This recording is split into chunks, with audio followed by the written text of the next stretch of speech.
มือ10 นิ้วกราบนอบน้อมอย่างพระติรัตนแก้วเจ้าตั้ง3 ประการอันมีพระพุทธเจ้าพระสัทธรรมเจ้าพระสังฆเจ้าอันเป็นสรณะที่เพิ่งตีเคารพนับถืออันสูงสุดในชีวิตกราบคารวะแตบไตไวสาปุญญาปารมีธรรมพระมหาเถรานุเถระเจ้าคณะพระสังฆาธิการภิกษุสงฆ์สามเณรจุตนจุองค์โดยความเคารพเจริญสุขเจริญพรญาติโยมศรัทธาสาธุชนพุทธบริษัทติ่นจองห้องวัดจุหนุ่มเท่าใจยิง ก็ขอน้อมต้อนรับทุกท่านเข้าสู่รายการมรดกธรรมกำเมืองต่างสถานีวิทยุกระจายเสียงพระพุทธศาสนาแห่งชาติและสังคมคลื่นเพื่อการศึกษาพระพุทธศาสนาและวัฒนธรรมคลื่นพระพุทธศาสนาและจริยธรรมส่งสัญญาณกระจายเสียงจากสถานีวิทยุวัดฝ่ายหินตำบลสุเทพอำเภอเมืองเชียงใหม่จังหวัดเชียงใหม่สถานีวิทยุวัดหนองกายตำบลสันปะยางอำเภอแม่แตงจังหวัดเชียงใหม่สถานีวิทยุพระพุทธศาสนาจังหวัดเชียงรายสถานีวิทยุบริการสาธารณะวิทยุ CM สถานีวิทยุพระพุทธศาสนาและจริยธรรมในความอุปถัมภ์ของมูลนิธิพระบรมธาตุเจ้าดอยสุเทพในระบบคลื่นความถี่ FM 96.0 เมกะเฮิรตซ์ตลอดจนวิทยุชุมชนเสียงต่ำสายห่อกระจายข่าวตามหมู่บ้านตามวัดตามวาต่างๆพร้อมกันนี้ก็ขอยกมือ10 นิ้วกราบถวายการต้อนรับถวายความเคารพยังครูบาอาจารย์ท่านเจ้าภิกษุสงฆ์สามเณรและขอเจริญพรต้อนรับ FC แฟนรายการ ก็ออกไม่ออกศรัทธาบุญที่ได้เข้ามาติดตามรับชมรับฟังการไลฟ์สดรายการมรดกธรรมกำเมืองต่างหน้าจอ Facebook ไลฟ์สดของสถานีมรดกธรรมวัดวังสิงห์คำของทีวีวัดฝ่ายหิน104ธรรมะคลายเครียดและต่าง YouTube ตลอดจนหน้าจอ Facebook ของญาติธรรมครูบาอาจารย์ท่านเจ้า FC แฟนรายการทุกท่านที่ได้เข้ามาแล้วมาพอมากอยมาฟังธรรมะก็ได้กดแชร์บุญแชร์เสียงธรรมนี้สู่เพื่อนๆในกลุ่ม Facebook ของทุกท่านเนอะกราบขอบพระคุณผู้อำนวยการสถานีทุกสถานีและอนุโมทนาขอบคุณกับทุกท่านที่ได้เข้ามาติดตามรับชมทางหน้าจอ Facebook ไลฟ์อยู่ในเวลานี้รายการนี้ดำเนินโดยกล่าวกับผมอาตมภาพพระครูวิสิทธิ์ศิลาภรณ์เจ้าคณะตำบลป่าแดดเจ้าอาวาสวัดวังสิงห์คำตำบลป่าแดดอำเภอเมืองเชียงใหม่จังหวัดเชียงใหม่หรือตุลุงในวังเป็นผู้ดำเนินรายการ ก็ต้องขอประทานอภัยเนอะจะมีเสียงกระแอมกระไอแฮมพ่องก็ต้องขออภัยเพราะว่าอากาศมันเย็นแล้วก็ถ้าเป็นรถนี่ก็คือเครื่องมันยังบัดตันฮ้อนเตื้อถ้าเครื่องมันฮ้อนมันก็จะไปของมันคนเฮาก็เหมือนกันยามตื่นมาแล้วอากาศมันจะเย็นกำลังจะต้องปรับสู่สภาพต้องขอสู่มาอภัยกับทุกท่านมาณโอกาสนี้ตัวเนอะก็ปะกันวันนี้อากาศสดชื่นแจ่มใสเย็นสบาย บะฮ้อนเกินไปบะเย็นเกินไปอันนี้ถึงสภาพอากาศตีวัดวังสิงคำนี้เนอะแต่ถ้าตีอื่นที่อยู่ตามชนบทตามเชิงเขาอันนี้ก็อาจจะเย็นว่าตะวานี้รู้สึกว่าออกไปตาน้ำน้ปิงนาวัดหมอกเหมยลงกุ้มมันเมินจะหันสภาพเหมยกุ้มหมอกเหมยวันนี้นี่เป็นลึงตะวานี้จะหมอกลงนักหน่อยก็เรายังอยู่ในช่วงของฤดูหนาวเดือน5เหนือเดือนเมืองเท่านะเดือน5เหนือกำลังออกมานี่ค่ำ2ค่ำมานี่ถ้าเป็นเดือนไทยก็ใกล้จะหมดละใกล้จะหมดเดือนมกราละแต่บางกี่วันก็จะเสี่ยงไปละปี2566เข้ามาเผลอแป๊บเดียวเสี่ยงจะเสี่ยงไป1เดือนแล้วเนอะเพราะฉะนั้นก็อย่าได้ประมาทก็ขอให้วันนี้เป็นวันแห่งความสุขของทุกท่านแล้วก็วันตรุษจีนพี่น้องชาวจีนชาวไทยเชื้อสายจีนเปิ้นก็กำลังเฉลิมฉลองปีใหม่จีนของเปิ้นก็แอวกันทำบุญสุนทานไปไหว้พระไปขอพรตามสถานที่ต่างๆก็ขอให้ทุกท่านเนอะได้การแม่นขายหมานมีกำไรนักๆอย่างตีเปิ้นอวยพรกันนะขอให้เฮงเฮงเฮงโรยโรยโรยบอกว่าพี่น้องเจ้าไทยพี่น้องเจ้าจีนพี่น้องอย่างกระจังขอให้ประสบความสำเร็จผลในธุรกิจการงานต่างๆเนอะที่สำคัญก็คือสุขภาพขอให้ทุกท่านมีสุขภาพพรรณนามัยสมบูรณ์แข็งแรงตึงกายตึงใจมีปัญญาสติปัญญาเพื่อที่จะได้ดำเนินชีวิตประจำวันและตลอดไปให้มีความสุขจากใจจริงของตุลุงในวังจากรายการมรดกธรรมกำเมืองขอพรอันประเสริฐเหล่านี้จงบังเกิดมีแก่ทุกท่านเนอะวันนี้ก็เข้าสู่หัวใจรายการให้ก่อนก็คงจะพ้นเนาะเสร็จปล่อยหลวงแล้วจะได้เอาทำเมืองมาเทศนาฮือพอออกไม่ออกสถานบุญทั้งหลายได้รับฟังกันตามชื่อรายการมรดกธรรมกำเมืองแต่ตอนนี้ก็ขออยู่ในช่วงของนำสาระข้อคิดเรื่องราวต่างๆมาบรรยายมาฝากฝังกับทุกท่านก่อนเนาะเสร็จงานป่วยหลวงเดือนพุ่นประมาณเดือนมีนาก่อนปีใหม่เมืองเขาก็ค่อยเริ่มฟังทำเมืองกันจะไปฟังเบื่อจะไปฟังหนีเด้ออีพ่ออีแม่ผู้เฒ่าผู้แก่ญาติโยมศรัทธาเฮาที่ชอบที่ฟังทำเมืองก็รอแหมสักระยะหนึ่งตอนนี้ก็น้อมต้อนรับครูบาอาจารย์ญาติโยมศรัทธาเนอะที่เข้ามาดูที่เข้ามาฟังทางหน้าจอ Facebook ไลฟ์สดกำลังหลั่งไหลกันเข้ามาโลก็ขอน้อมถวายการต้อนรับครูบาอาจารย์และต้อนรับญาติโยมตัวก็เดียวใต้รายการเฮาก้อยไปตักกันเนาะว่าไผเข้ามาตั้งหน้าจอ Facebook พ่องแล้วก็ไขอู้จ่าตั้งสถานีวิทยุพ่องดังตีได้ปฏิบัติกันมาถึงวันในช่วงแรกก็จะเป็นธรรมะข้อคิดเรื่องราวอู้จ่ากับทุกท่านก่อนใต้รายการเขาถึงจะได้ไปตักไปตวายไปอู้กันใครมีอันใดก็คอมเมนต์เข้ามาเด้อคอมเมนต์ไว้แอมเบิร์นก็จะได้อ่านให้ฟังทางหน้าจอวันนี้ก็ขอนำเรื่องราวสาระดีๆมาฝากกับญาติโยมทั้งหลายวันนี้ก็ขอฝากนิสัย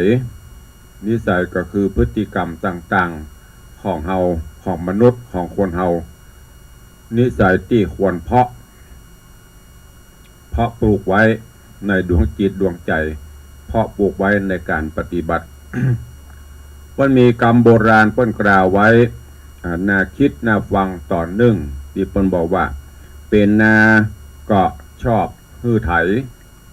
เป็นให้ก็ชอบฮื้อพรวนเป็นสวนก็ชอบฮื้อฟื้น อันนี้เป็นกรรมที่เปิ้นกล่าวไว้ถ้าเฮาเนี่ยจะการเพาะปลูกอย่างต่างๆพืชไร่นาสวนก็จะเจริญงอกงามขึ้นจะมีผลดกผลงามไพบูลย์ท่านทั้งหลายแม้คนเฮาก็เช่นเดียวกันมนุษย์หรือคนเฮานี้ก็เช่นเดียวกันควรที่จะได้ฟื้นหรือควรที่จะได้พรวนจิตของเฮาเพื่อที่จะได้ฉีดเพื่อที่จะได้ชาร์จหรือหว่านพืชนั่นก็คือคุณธรรมจริยธรรมเข้าสู่จิตสู่ใจโดยเฉพาะในยุคนี้ คุณธรรมที่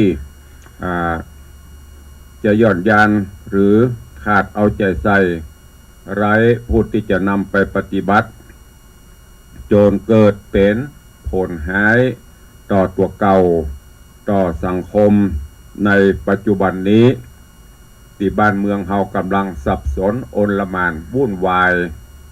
มีแต่เรื่องมีแต่ราวออกตั้งสื่อออกตั้งอย่างต่างๆสาเหตุก็เพราะความเป็นผู้ที่ขาดระเบียบวินัยขาดระเบียบวินัยตามใจตัวเก่าเขาจะหันว่าบุคคลประเภทนี้มักทำอะไรอย่างตามใจตัวเก่าบัดนิยมกฎบัดนิยมกติกาบัดนิยมระเบียบกฎหมายต่างๆที่แก้แล้วแก้แหมเนี่ยถึงกับมีคำว่าทำอะไรตามใจคือไทยแท้เปิ่นมีกฎเปิ่นมีระเบียบปฏิบัติตามมักง่ายเพราะว่าคนมักง่ายเปิ่นตั้งกฎนั้นมาก็บ่เอาตั้งระเบียบนี่มาก็บ่เอาทำให้เกิด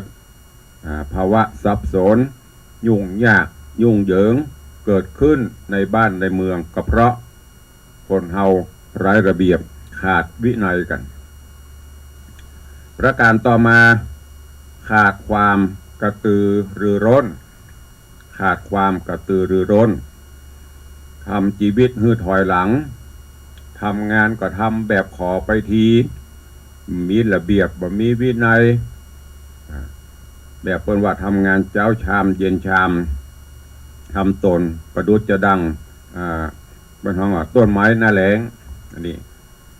ขาดความกระตือรือร้นเฉยชามีความกระตือรือร้นสร้างหลักสร้างฐานสร้างระเบียบนี่ประการต่อมาสุรุ่ยสุร่ายบ่ประหยัดเป็นคนที่ฟุ้งเฟ้อทำหน้าใหญ่ใจเติบบ่ประหยัดเป็นเหตุให้เกิดความขัดสนกลายเป็นเศรษฐีหน้าซีดหน้าเศร้าไปเถอะยิ่งสังคมปัจจุบันสถานการณ์ปัจจุบันนี้ครูบาอาจารย์ตลอดจนตุลุงก็เคยชี้แนะชี้นำเนอะโดยเฉพาะข้อนี้บ่ประหยัดกัน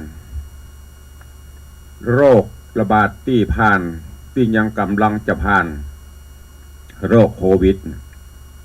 สอนเฮาตั้งหลายได้ดีเยี่ยมสอนให้หยังบางคนเคยที่ใจเงินใจทองมือเติบเป็นนักช็อปเป็นไฮโซมันนี่อันนี้ตัวลุงไม่ได้ว่าไปเนอะแต่เอาประสบการณ์หรือเรื่องราวเหตุการณ์ที่ผ่านมาเนี่ยเอามาเปรียบเทียบให้บุคคลใดที่เปิ้นบ่สุรุ่ยสุร่ายใจด้วยความมัธยัสถ์มีเปิ้นห้องหยังคิดหน้าคิดหลังเปิ้นก็อยู่รอดไปแต่ถ้าไฮโซสุรุ่ยสุร่ายใจสิ้นเปลืองพอเหตุการณ์อย่างต่างๆเกิดขึ้นเปิ้นเฮาว่ามันช็อตพอมันช็อตปุ๊บจบหมดเลยนะต่อไปเฮาก็ต้องปรับเปลี่ยนเด้อ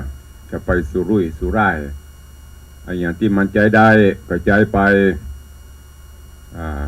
ถ้ามันใจไปได้จนลุจนแล้วนั่นก็ว่ากันไปตามสภาวะการ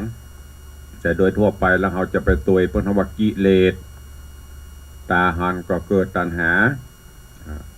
รถขี่ได้อยู่ไปได้อยู่ เปลี่ยนสุรุ่ยสุร่ายโอ้มันจะตกรุ่นละเปลี่ยนเสื้อผ้าอาภรณ์กรรมการซื้อปนวัตสุรุ่ยสุร่ายใจจ่ายในสิ่งที่มันบ่ค่อยเป็นประโยชน์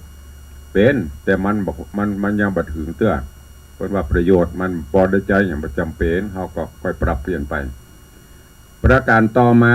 บ่ซื่อบ่สัตย์บ่ซื่อบ่ใสเป็นคนที่บ่จริงใจเมื่อขาดความจริงใจเกียรติยศก็เสาะหามบ่ได้ละหน้าไว้หลังหลอกกันไปเหียบ่มีการเคารพนับถือบ่มีการคารวะกันด้วยความจริงใจเพราะว่าหน้าไว้หลังหลอกไปเหียมีความซื่อสัตย์ต่อกันประการต่อมาก็คือขาดความกตัญญูขาดกตัญญูอันนี้ก็สำคัญโดยเฉพาะความกตัญญูต่อผู้มีพระคุณผู้มีพระคุณเป็นเจ้าชีวิตเฮาก็คือพ่อแม่รองลงมาก็ครูบาอาจารย์ผู้มีพระคุณที่เคยช่วยเหลือเคยสงเคราะห์เคยยื่นความสุขเมื่อเฮาประสบความทุกข์เป็นที่ปรึกษาเป็นผู้ชี้แนะชี้นำแก้ปัญหาอย่างต่างๆให้เฮาได้แต่เมื่อเฮารอดปันพ้นไปก็ขาดความกตัญญูโดยเฉพาะสังคมปัจจุบันนี้บอกว่าจะเป็นลูกบอกว่าจะเป็นเต้าก็บอกว่าจะมีความกตัญญูต่อพ่อต่อแม่ลูกศิษย์ลูกหาก็บอกว่ามีความกตัญญูต่อครูบาอาจารย์สิ่งเหล่านี้เป็นสิ่งที่ท่านทั้งหลายควรจะน้อมนำมาคิดเนอะเราจะซื้อรถเราจะซื้อเสื้อผ้า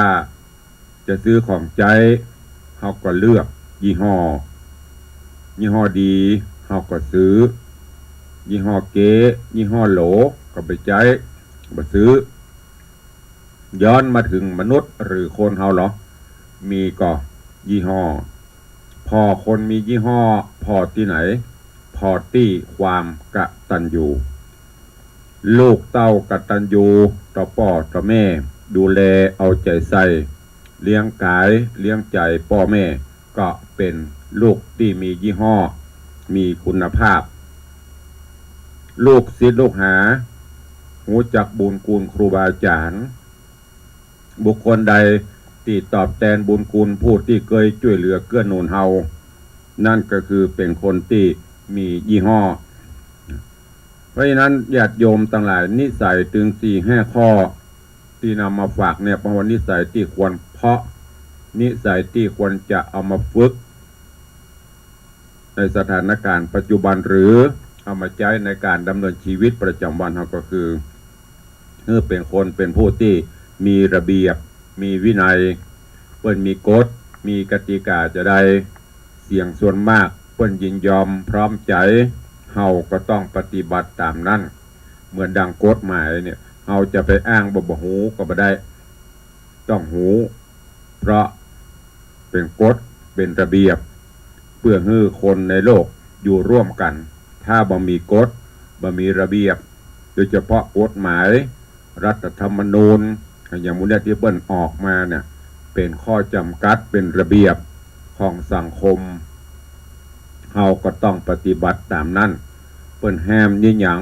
เปิ้นอนุญาตให้ยี่หยังอย่างศีลธรรมนี่เปิ้นพระพุทธเจ้าเปิ้นให้ปฏิบัติจะได้เปิ้นห้ามอันหยัง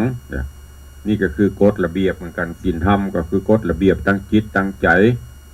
กฎหมายบ้านเมืองหมู่นี้ต้องเอามาปฏิบัติเป็นผู้ที่ฝึกใหม่เนอะ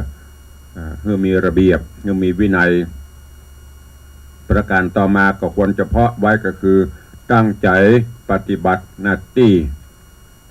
ตุลุงเคยอูไปแล้วหน้าที่ของแต่ละท่านแต่ละคนเขาเป็นอะไรอย่างเป็นครูบาอาจารย์เป็นพระเจ้าพระสงฆ์องค์เนรเป็นข้าราชการทหารตำรวจเป็นพ่อบ้านแม่บ้านเป็นนั่นเป็นนี่เป็นอะไรอย่างต่างๆเนี่ยที่เขาไขว่คว้าสรรหากันเนี่ยยิ่งโดยเฉพาะยศถาบรรดาศักดิ์เป็นนี่เขาก็ให้เป็นอันนั้นเมื่อเป็นแล้วเขาก็ต้องปฏิบัติตามหน้าที่ที่ได้รับมอบหมายหน้าที่โดยอัตโนมัติก็คือพ่อแม่ หน้าที่ที่เปิ้นแต่งตั้งบอกว่าจะเป็นตั้งแต่ปหลวงกำนันสทนายกหรือเป็นอธิบดีเป็นปลัดเป็นนั่นเป็นนี้นี่คือหน้าที่ต้องตั้งจิตตั้งใจปฏิบัติตามหน้าที่ของเฮานิสัยที่ควรเพาะต่อไปก็คือเมื่อมั่งมีแล้วก็ประหยัดอันไหนที่จำเป็นอันไหนที่สมควรก็ต้องรู้จักอันต่อมานิสัยที่ควรเพาะข้อต่อมาก็คือซื่อสัตย์ต่อคนและซื่อสัตย์ต่อความดีอย่างก็ตามต้องมีความซื่อมีสัตย์ต่อกันถ้าขาดความซื่อสัตย์ต่อกันแล้วคนเราก็จะเข้ากันไม่ได้หันแน่บ่หันใจอันต่อมาที่สำคัญสำคัญก็คือนิสัยที่ควรเพาะคือความกตัญญูกตเวทิตาธรรมต่อผู้มีพระคุณภายพ้องเล่ามีพระคุณต่อเฮาจะไปละจะไปลืมต้องมีการตอบแทนเปิ้นอันนี้ญาติโยมทั้งหลายที่จะควรเพาะนิสัยต่างๆในปัจจุบันนี้ลองสังเกตพอเถอะ เพราะอันอย่างสังคมเราถึงเกิดความสับสนวุ่นวาย5 ข้อเนี้ยถ้ามีเหมือนกันหมดมันต้องกลัวต่างคนก็ต่างมีระเบียบอย่างเขาไปต่างประเทศเนี่ยเพิ่นมีกฎระเบียบประชากรของเพิ่นปฏิบัติด้วยความที่หูในหน้าที่ต่างๆเหล่านั้นยกตัวอย่างเขาไปหันบ้านเปิ้นพูดที่ไปบนห้องอย่างไปศึกษาดูงานไปทัศนศึกษาหรืออู้ง่ายๆคือไปแอวบ้านเปิ้นเมืองเปิ้นลองไปพอถ้าพอใกล้พอไกลเขาไปสิงคโปร์เนี่ยเอาไปพอสิงคโปร์เคยไปแอวตุลุงก็เคยไป 2-3 ครั้งละติดตามปฏิบัติศาสนกิจกับพระเดชพระคุณหลวงพ่อเจ้าหน้าจังหวัดไปหันบ้านเปิ้นเมืองเปิ้นสะอาดสะอ้านแม้แต่ถนนหนทางก็น่าดูตึกรามบ้านช่องสะอาดสะอ้านเกือบทุกพื้นที่เอาไปหันบ้านเปิ้นเขาก็อวดแล้วเราลองวิเคราะห์ดูมาเป็นเพราะอะไรอย่างเพราะเปิ้นมีระเบียบมีวินัยแม้กระทั่งรถขับรถบนถนนช่องทางนั้นเป็นช่องทางรถเครื่องรถจักรยานยนต์ช่องทางนั้นเป็นช่องทางรถยนต์ช่องทางนั้นเป็นช่องของออกกำลังกายไปหันบ้านเปิ้นก็ปฏิบัติแม้กระทั่งช่องรถยนต์ช่องเลี้ยวซ้ายช่องเลี้ยวขวาเปิ้นมีการนี้นะถ้าจะไปซื้อก็ซื้อช่องไฟช่องมันถึงไฟแดงออกก็หยุดจะมีรถมาก็จ้างมีรถก็จ้างแม้กระทั่งจะเข้าบ้านเปิ้นมียามรถมันจะมียามมายืนโบกรถเกิดรถเหมือนบ้านเฮาเปิ้นใจบัตรเสียบใจอิเล็กทรอนิกส์เขาช่วยถนนหนทางเปิ้นสะอาดสะอ้านแม้กระทั่งเอาไม้จิ้มฟันขว้างบ่ได้นะจิ้มแล้วขว้างโดนปรับหมดรถที่เปิ้นใจในประเทศของเปิ้นเกิน5 ปีเปิ้นก็บ่ฮื้อล้นบ่ฮื้อวิ่งบนถนนปะที่ไหนเปิ้นก็ยกนี่คือระเบียบที่เปิ้นตั้งไว้แล้วก็ประชากรเปิ้นปฏิบัติของเฮานี่อีลุงตุงนางเพราะอะไรอย่างเพราะขาดระเบียบขาดวินัยทำอะไรตามใจคือไทยแท้อย่างที่บอกตะเกียดังนั้นในสถานการณ์บ้านเมืองเฮาปัจจุบันนี้เนอะฝากไว้กับทุกท่านนิสัยที่ควรบ่มควรเพาะเอามาบ่มเอามาเพาะเปลี่ยนพฤติกรรมต่างๆโดยความเป็นผู้ที่มีระเบียบมีวินัยมีการตั้งใจปฏิบัติในหน้าที่ต่างๆทำหน้าที่ของเฮาให้ดีที่สุดมีความประหยัดมัธยัสถ์มีความซื่อสัตย์ต่อตัวเก่าซื่อสัตย์ต่อคุณงามความดีซื่อสัตย์ต่อบุคคลรอบข้างซื่อสัตย์ต่อผู้ที่เคยสงเคราะห์อนุเคราะห์ช่วยเหลือแล้วก็กตัญญูกตเวทิตาธรรม5 ข้อนี้ควรจะเพาะควรจะบ่มไว้เนอะ โดยเฉพาะในสังคมไทยเฮาถ้ามี5 ข้อมีนิสัยที่เพาะดีแล้วบ้านเมืองเฮาก็จะมีความสุขสังคมก็จะน่าอยู่นับตั้งแต่สถาบันครอบครัวเฮาผัวซื่อสัตย์ต่อเมียมีระเบียบมีวินัยซื่อสัตย์ต่อกันตั้งใจปฏิบัติหน้าที่มีสัมมาทิฏฐิ สัมมาปฏิบัติทำหน้าที่ปฏิบัติหน้าที่ของภัยของมันไปบะเกี่ยวบะเกียงบะลุกบะล้ำหน้าที่ของภัยของมันได้เงินได้ทองมาก็ประหยัดมัธยัติบะใจจ่ายสุรุ่ยสุร่ายในสิ่งที่ประจำเป็น สร้างกุศลผลบุญตานไป ก็จะมีความสุขรู้จักกตัญญูต่อกันผัวกตัญญูต่อเมียเมียกตัญญูต่อผัวอันเนี้ยอยากจะหูอยากจะหันสิ่งเหล่านี้เกิดขึ้นกับบ้านกับเมืองเขาเนอะช่วยกันเนอะญาติโยมศรัทธานาบุญเฮาฟังธรรมะฟังข้อคิดต่างๆแล้วมีเวลาก็ขอให้ได้คิดพิจารณา แล้วก็เก็บเอาสิ่งดีๆสาระต่างๆเหล่านี้ไปใช้ในการดำเนินชีวิตประจำวันถ้าเฮาท่านต่างหลายต่างก็ร่วมกันเพาะบ่มร่วมกันปฏิบัติตามกฎระเบียบวินัยสังคมและ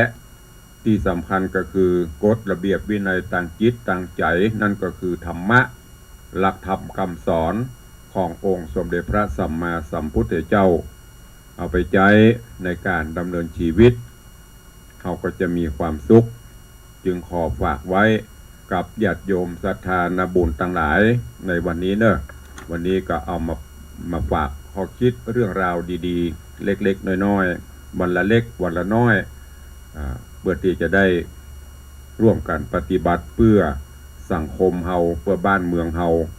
จะได้อยู่เย็นเป็นสุขโดยพระพุทธศาสนาหลักธรรมคำสอน นำไปใช้กันวันนี้ก็ฝากเรื่องราวดีๆกับทุกท่านในรายการก็ยังพอเหลือเวลาแถมสักน้อยก็จะได้ไปตักไปตายไปตวายไปตักพี่น้อง FC ที่ได้เข้ามาติดตามรับชม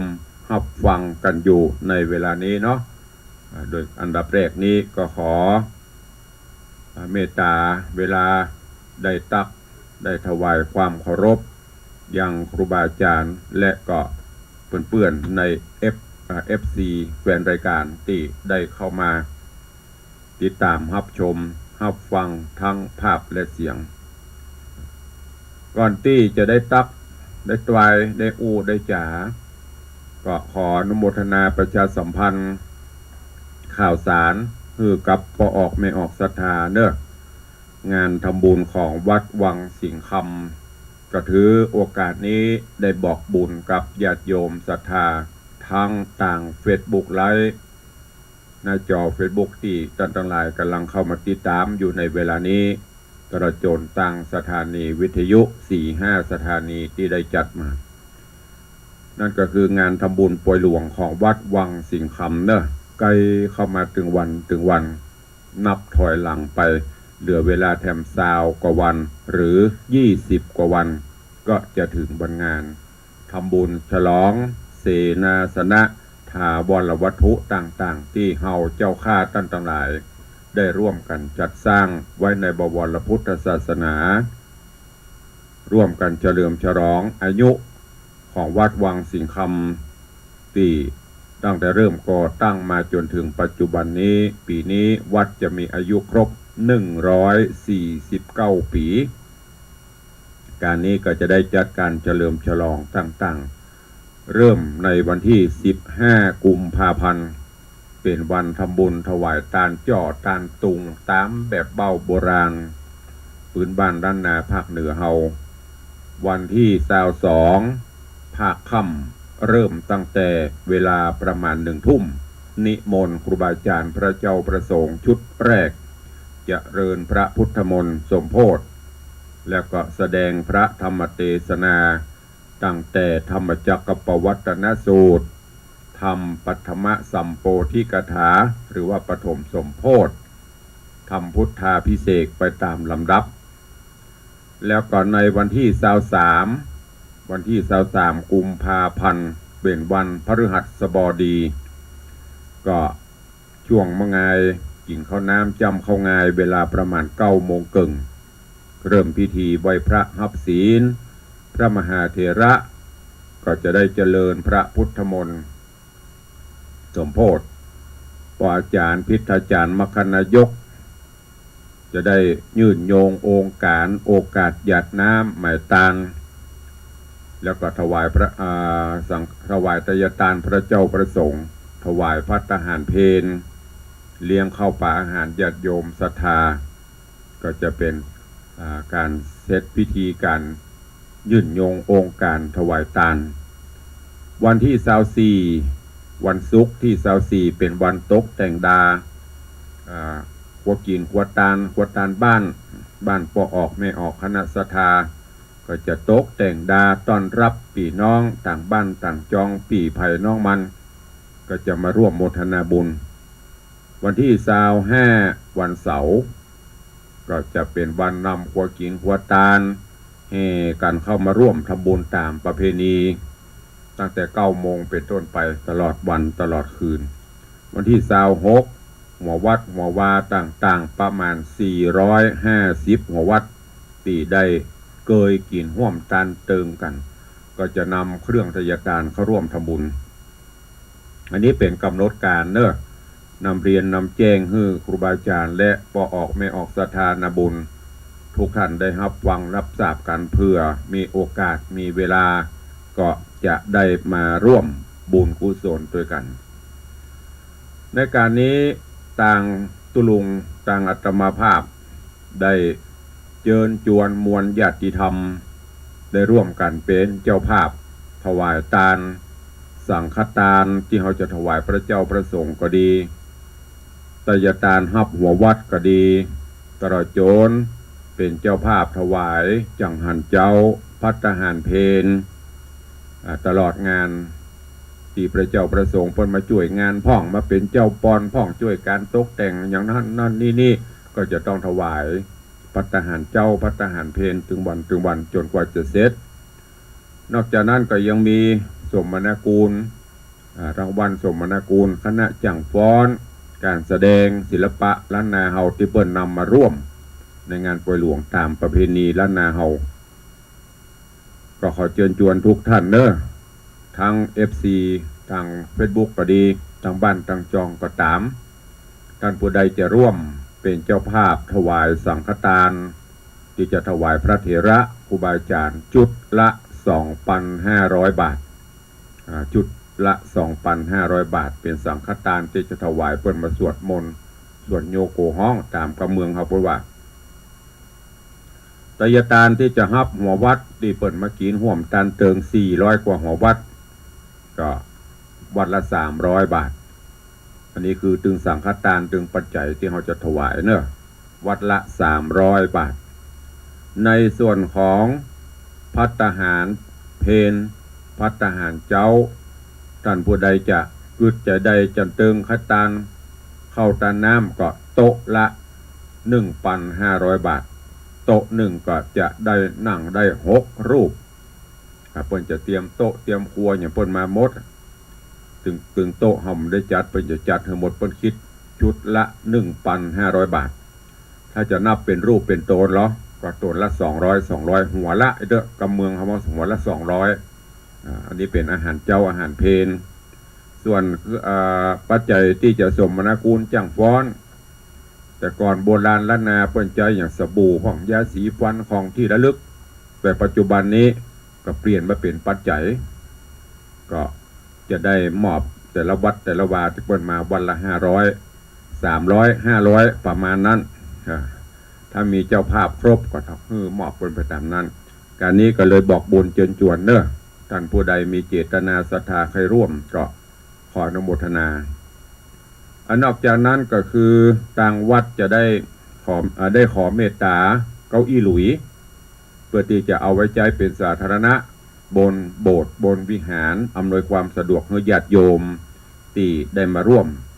มากินมาตานวันพระวันศีลตั้งประจำไว้ตุลุงได้ตั้งความปรารถนาที่ฐานเขาได้สัก50 ตัว ใครได้สัก50 ตัวแต่ตอนนี้ก็ทะลุเป้าเกินเป้าละเช็ดพอถึงหมดถึงมวลได้อยู่ตอนนี้53 ตัวแล้วก็ถ้าจำบ่ผิดเนอะก็มีเพิ่มเติมมาเรื่อยๆยันตวาก็มีของโยมแม่แสนปัญญาแดงพร้อมกับลูกเต้าอันมีโยมปีสีจันโยมปีจันทิพย์โยมปีสีไลแล้วก็ร้อยตำรวจโทพันล้านก็ได้ร่วมเป็นเจ้าภาพแห่ง1 ตัวแล้วก็มีพ่อคำแม่จันตาคำพุทธพร้อมลูกหลานแห่ง1 ตัวอันนี้เพิ่มเติมมา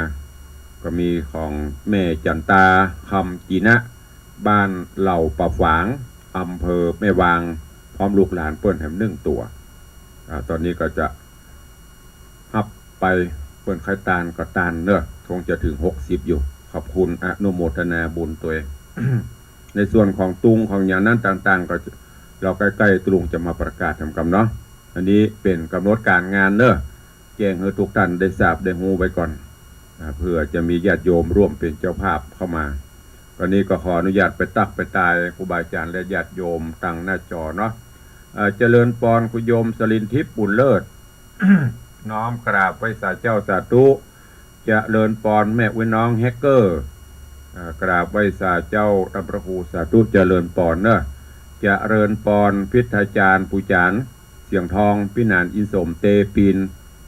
พินานอินสม7 สีได้เข้ามาติดตามรับชมรับฟัง วันนี้ปัตตานีหมู่เนาะวันนี้นะอรุณรุ่งมุ่งเสียงธรรมนำสุขใจนั่นแหละเนี่ยเพิ่นเป็นเจ้าคารมนะพี่นานสมนะบทกรอนบทอย่างประทกถ้าบ้านไม่ได้ไปไหนบุกไปหมดไปบ้านเพื่อนระวังเด้อเดี๋ยวระวังง่อนด้วยเนาะไปลุกล้ำตีเพิ่น พี่นานอินสมเตปีนนี่ก็อนุโมทนาตัวพี่นานก็ช่วยเป็นเจ้าภาพสังฆทานชุดใหญ่1 ชุด 2,500 บาทเนอะสาธุเจริญปอนคุณโยมปี้อัญชลีคำกิติสาธุเจ้าเจริญปอนเจริญปอนน้าน้องคนเดิม น้าน้องคนเดิมไม่เปลี่ยนไม่แปลงจะไปลืมเนอะน้าน้องคนเดิมก็เช่นเดียวกันกราบไหว้สาเจ้าท่านครูเจริญปอนเอาต้นมาต้นเนอะ แปลงต้นขวดตาลมาเนี่ยFC หอในหน้าจอที่ขึ้นมาปืดนะมากินห่วมตาลเติงตัวกันเนอะตุลูจะแกงบอกฟัก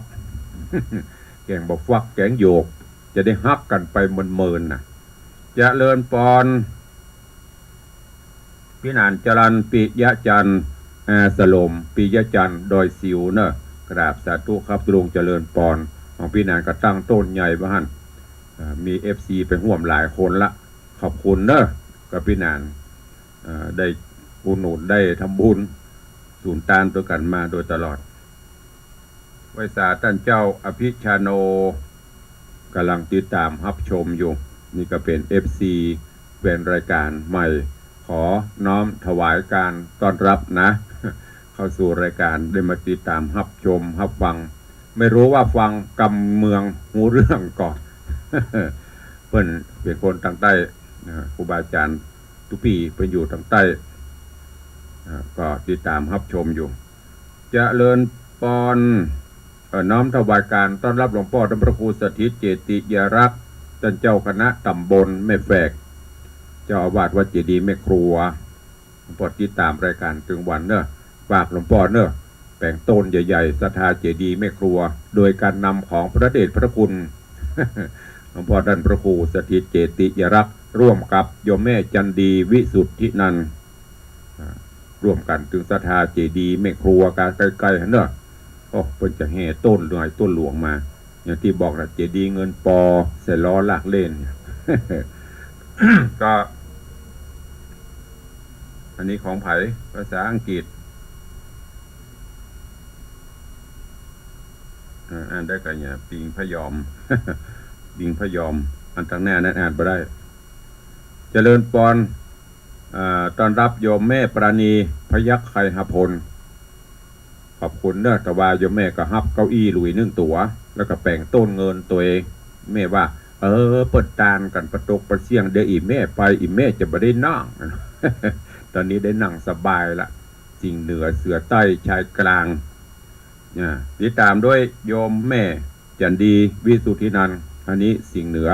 โยมแม่จันดีก็ฮับเก้าอี้ตวงฮับจะเปิ้ลเห็นสักตัวแล้วไปนั่งกู้กันฮะ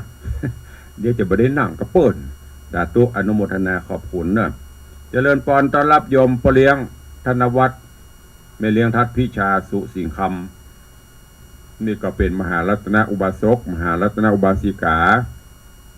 ที่ได้ทำนุบำรุงกำจูพระพุทธศาสนาอุปถากอุปถัมภ์วัดวังสิงค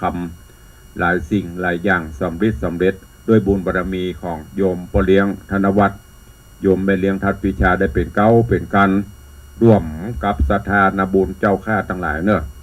จนกระทั่งเขาได้มีป่วยหลวงเนี่ยส่วนหนึ่งก็โดยบารมีธรรมปัจจัยธรรมของพ่อเลี้ยงได้ช่วยมาวันนี้ได้เข้ามาตักมาตวายก็ขอเจริญพรเนอะเจริญพรโยมบาลีอินทกูลกราบไหว้สาเจ้าสาธุโยมแม่จันดีวิสุทธินันท์กราบไหว้สาเจ้าสาธุเจริญพรแม่ปานีก็ท่านพระครูไหว้สากราบไหว้สาสาธุเจริญพรคุณโยมชิดชบาอันนี้พอจะลัดคิวได้อยู่ C อะไรเงี้ยผมลองอ่านภาษาอังกฤษนะ C H I B ชิดกับว่าชิดหมดเลย อันนี้ให้แม่นะ C H A B A ชิดชบาแม่นะกันเนาะถ้าบรรทุกกระท้วงกันเนอะปีเนอะโยมเนอะ อ่านลัดไปอันน่ะถูกพ้องบรรทุกพ้องก็ขอประทานอภัยเนอะเพราะมันเป็นภาษาอังกฤษ ตัวหลวงจบป.6 อ่านบ่ค่อยแกวนเจริญพรคุณโยมโซนจันชนจันไม่ใช่โซน ชนจันซอนคำโดชนปอนะซอนตัวเห็นไหม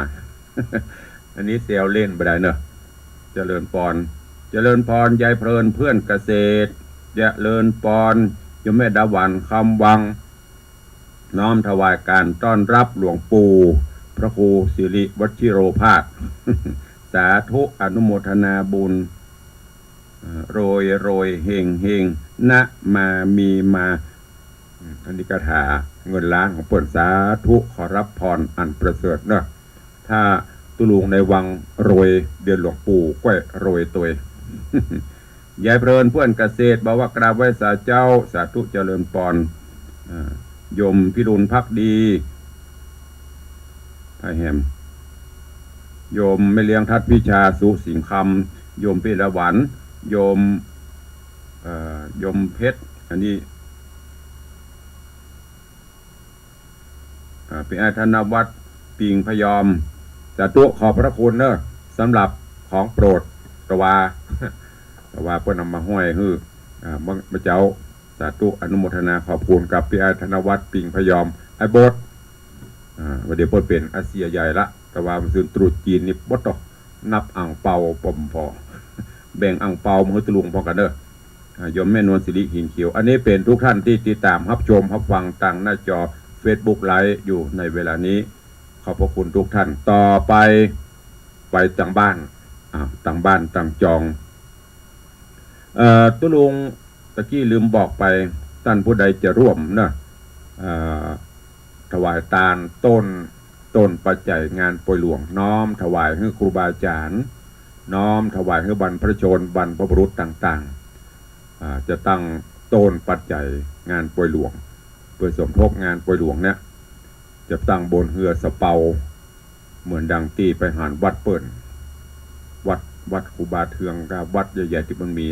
เปิดตั้งต้นใหญ่เป็นแลบนะ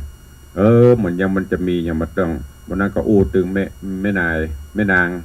ไม่เลี้ยงทัดพิชาข้าเจ้าก็พูดจ้านะก็เลยตั้งจิตอธิษฐานส่วนตัวเก่าร่วมกับอีป้ออีแม่บรรพชนอีป้ออีแม่ญาติธรรมวันนี้เนอะได้ตั้งจิตอธิษฐานจะตั้งต้นป่วยหลวงบนเหือสำเภาลำใหญ่ลำหลวงตุลุงปฐมฤกษ์เบิกฟ้าตุลุงนำร่อง1 ต้น 100,000 บาทท้วนอันนี้จะปักเป็นต้นเงินต้นละ100,000 บาทหรือท่านผู้ใดไผ่จะห่วมกินห่วมตาลเนอะ ไผ่ห่วมกินห่วมตาลต้นน้อยต้นกลางให้ได้ตั้งต้นไว้ตั้งจิตไว้ท่านผู้ใดร่วมทำบุญ10,000 บาท10,000 บาทตุลุงจะมอบพระพุทธรูปหลวงพ่อพระสิงห์คำเนื้อทองเหลืองมอบปฏิกละสมนาคุณ1 องค์หน้าตัก5 นิ้วเนอะเป็นพระพุทธรูปจำลองหลวงพ่อพระสิงห์คำไผ่ร่วมทำบุญยอดตยตานบนเฮือสะเปา10,000 บาทก็จะมอบเพื่อ1 องค์เนอะนี่ใครจะร่วมบุญต่างบ้านไผ่ฟังอยู่จะจะจะเข้ามาได้เนอะ0817836540 0817836540เข้ามาได้วันนี้ขอให้โทรศัพท์เปิดก่อนบอกเปิดละ จังลืมนะแต่ว่ามันยังมาดับปิ้งเป็นว่าเปิดโทรศัพท์ตอนนี้เปิดเรียบร้อยใครจะตัวเหลือเวลา5 นาทีสุดท้ายมาลัตวาปเลี้ยงเมานับแบง เจริญปอนโยมปเลี้ยงธนวัฒน์รัตนอุบาสก ไม่สามารถยามเช้าฝากไปสาคูบาท่านเจ้าวันหนึ่งเด่นน้อยตัวเนื้อที่ได้ติดจากท่านดอกโกเอานับสินนับบุญตัวเนื้อวันนี้ดีใจได้ยินเสียงท่านดอกโกเอาเนื้อไว้สาธุขอพระพุทธรูปพระสิงห์คำเอาตัวท่านพระครูเนี่ยสัก10 องค์ได้หรอครับถ้าบ่ฮือก็หาน้อยไปไว้จ้าครับคือกำลังใจท่านพระครูตัวเนื้อไว้จ้าร่วมเท่าใด1ร่วม10 ต้นกะ10 องค์กะร่วมขอได้หมื่นละองค์เนี่ย10,000 ละองค์10 องค์นะสาธุอนุโมทนาบุญได้จะปักต้นตัวกันเนอะผู้บุญบารมีตัวกันแล้วหองตุลุง10 องค์เนี่ยเป็นเพื่อไผ่ฮะเขาไปได้ดับเบิลเนาะ10 องค์สาธุเนอะบุญบารมีปกปักรักษาเนอะครัวได้ดีมีสุขอายุมันยืนยาวเนอะจัดการจัดงานได้ดีงามเรียบร้อยไว้สาธุ ขอบคุณกับโยมพ่อเลี้ยงธนวัฒน์โยมแม่เลี้ยงทัดวิชาร่วมโมทนาบุญต้นเรือสะเปากับตุลุง1 ต้น100,000 บาทสาธุขอบคุณเนอะบุญรักษาพ่อเลี้ยงจะไผ่เข้ามาไว้สาทหายเสพเจริญปอนมหาเจ้ายังอยู่เจ้าฟังตุลุงอยู่ทุกวันเนอะมันโทรแบบตันเปิ้ลพอจะโทรตุลุงบอกหมดเวลาแล้วได้โทรใครเนี่ย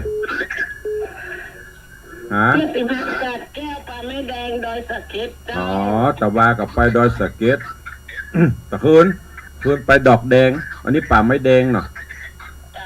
สาธุเนอะรีวิยุตัวแม่มันหยอกเยกฮั่น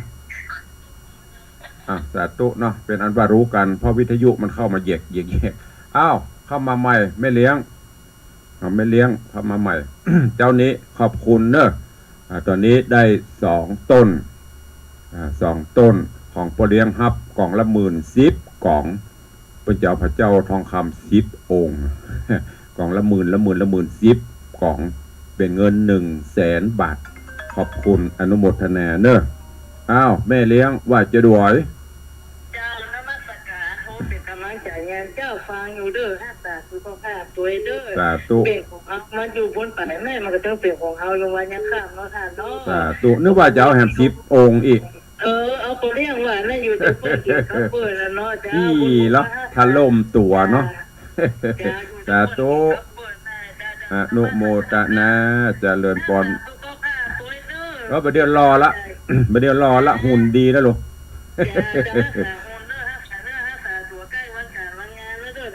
สาธุอนุโมทนาสาธุ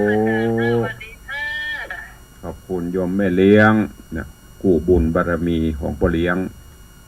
อยู่ด้วยกัน3 ใบเถา4 ใบเถาพ่อเลี้ยงกับฝากบุญกุศลกับตุลุงกับฝากกับพ่อเลี้ยงช่วยกันดูแลพระพุทธศาสนาไปใครจะร่วมบุญด้วยเนอะต้นละยอดตาล ต้นละหมื่นจะมอบหลวงพ่อพระสิงห์คำฮือต้นละ1 องค์ของแม่ปานีได้หมดเนอะ ให้ถึงอยู่ของแม่ปานีไม่มีปัญหาย่างแต่อื่นก่อนเอามาเปาะนี่เนอะเลยได้พระเจ้า1 องค์จันคำเข้ามาละถ้าจันคำเข้ามาก็คือจบอะเนาะว่าใด ไว้สาเจ้า เจ้า อันที่ว่าจะต้องจะเอาไปอันเห็นสัก2-3 วัน เมื่อใดก็ได้ไม่ต้องโทรมาบอกเรื่องสตางค์มีเมื่อไหร่ก็โอนมา ไม่มีก็โทรมา บอกโอนเจ้าเขาไปกันเจ้า โอ้ดีมากเลยมาเลยมาแกงมากินแกงบะฟักนี่ เห็น2-3 วันเนาะจะไปจะวันใดหมู่ โอ้ไปไม้2-3 วันปดตาลปดหลวงกับมาป่วยหลวงว่าไม่เดือดมาพ่ออย่างนี้อีเจก็บ่มี มันไปหลายที่เจ้า อ๋อไปอย่างไรที่ ไป3 วัดกับ โดแล้วใครมาโทรกำเนอ เจ้าแล้ว เข้าใจเวลาหมดละเข้าใจรัวเลย ที่เหรียญนั้นเอาฝาก จะไปเดือดร้อนเรียนนะอุ้ยได้เอาเปียดมาใส่ก็ได้อุ้ย ก็ว่าเอาฝากแม่อนม บ่ฝากถ้าบ่มากับบ่ฮื้อบ่ฝากบ่มากับบ่ฮื้อถ้ามากับจะไปแม่ก็จะตามหอมไปพุ่นละเจ้า แล้วตัวเก่าจะมาก่อนคนใดก็ให้หันจันคำเนี่ยนะ มันไปมาได้แล้วเจ้า ก็ป่นยังมาได้ มาใจมันไปได้ของมีขนาดของปุ่นเจ้า บ่เป็นมาเถอะเสื้อลากกระเดียวก็จะใส่แปรไหลน้ำปิงนะกับไปหยากมันหยัง ย่างก็ลำบาก เอาละเวลาหมดละเนาะเอาละเวลาหมด แม่จะดีปีท้ายเอาว่าได้แม่ อัน เข้าใจรัว รอลูกสาวมาจากกรุงเทพแล้วจะไปถวายนะเจ้า ได้เลยไม่มีปัญหา เจ้าทีแรกว่าจะเฮ้น้องนัดโอนโอเคเอาละเวลาหมดก็เดี๋ยวก็อ้วนหลังไม้เลย1 นาทีละสาธุชอบมาปิดรายการพ่นแม่เอาละเนาะโอ้กันนัวไข้หัวกันม่วนเวลาหมดเลยเวลาไปละ2 นาทีละก็เดี๋ยวรายการอื่นจะเข้าต่อทางสถานีวิทยุเวลาหมดแล้วนะแม่ปานก็เดี๋ยวอู้กันหลังไม้เนอะ เลยเวลาไปละก็ขอนำรายการจากทุกท่านไปก่อนเนาะปะกันใหม่วันต่อไปวันนี้ขอความสุขสวัสดีจงบังเกิดมีกับป้อออกไม่ออกศรัทธาญาติโยมทั้งหลายเนอะอยู่ดีมีสุขมากันจุตนจุองค์จุผู้จุคนเนอะจัตตาโรธรรมาอายุจัตตาโรธรรมาวัตันติอายุวันโนสุขังปะลัง